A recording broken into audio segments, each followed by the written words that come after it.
last few months starts to get translated into materially stronger activity. Now we're seeing some evidence of that, but actually I think investors will want to actually see the hard evidence coming through.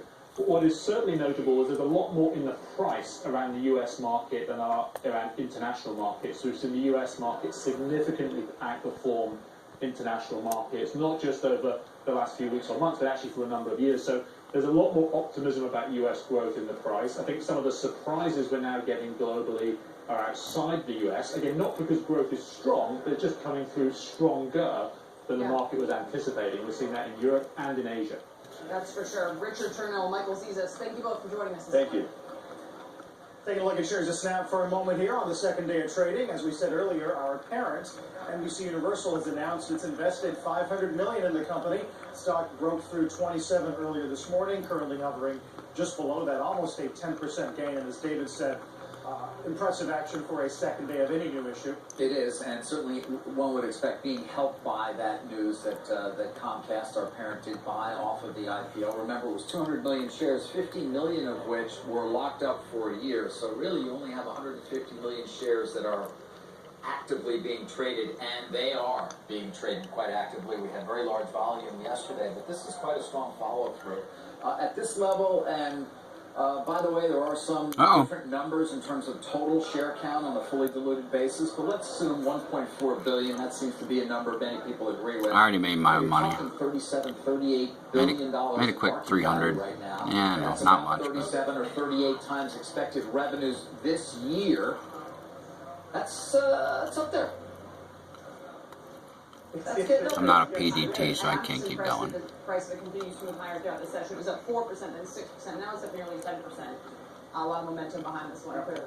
When we come back, as we said, a lot of Fed speaks headed our way, including Yellen. 1 p.m. Eastern Time, as the odds for a March rate hike are surging.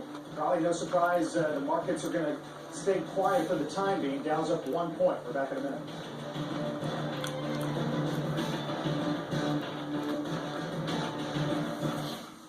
Their experience is coveted. Their leadership is instinctive. They're experts in things you haven't heard of. Researchers of technologies that one day you will. Some call them the best of the best. Some call them veterans. We call them our team.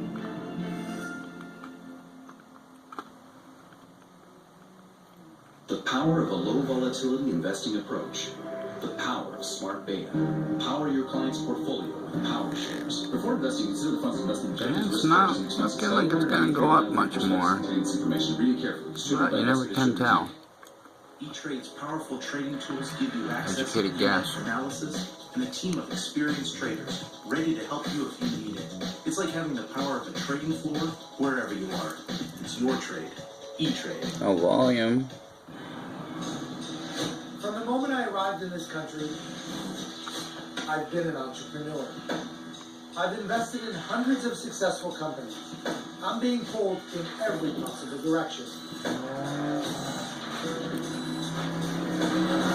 I think I need another me.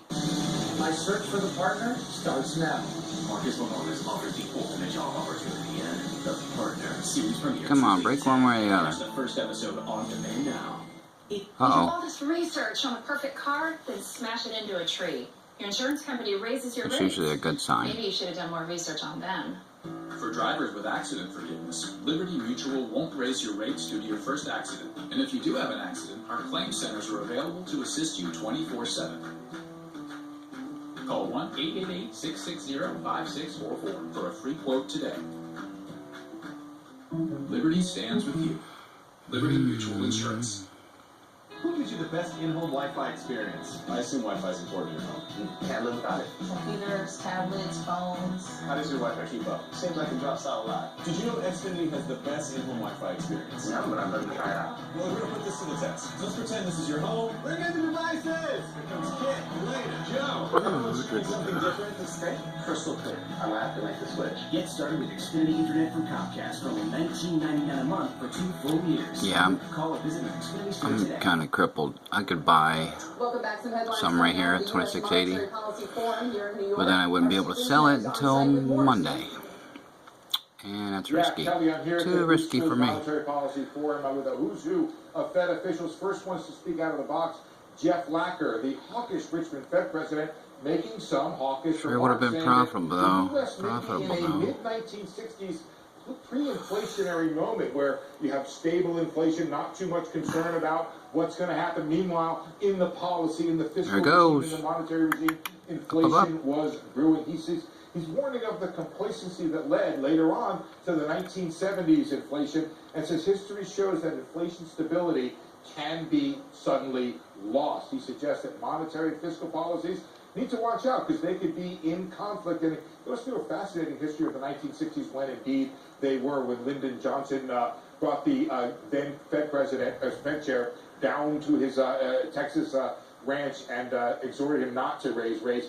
Finally, Jeff Lacker says the central bank independence cannot be taken for granted. He said it's very important that the Fed withstand political pressure. Let's take a look at the Fed fund probabilities on this day of extreme Fed speech, which is going to be out there. We're now at 74%. Look at that change. The folks who I'm talking to cannot believe how quickly this went from below 25%, even as low as 8%, to now being a virtual certainty of a rate hike at the Fed's meeting on March 15th. Oh, yeah? And then take a look at, I think this is not well appreciated, the December Fed Fund futures now trading around 125. Last I looked at it, there it is, right at 125. There it is. So this is telling you that the market break 27 again. Break in that third rate hike. This is December, and 137 would be fully priced in. So you're nearly halfway there. As we said, as Carl has been saying. Oh, that's painful. Here's what's coming up. I would have made more money. Down in your calendars, you have Fed's Jay Powell at 12:15. That's not expected to be on monetary policy, but 12:30. Fed Vice Chair Stan Fisher. Would suck to be short.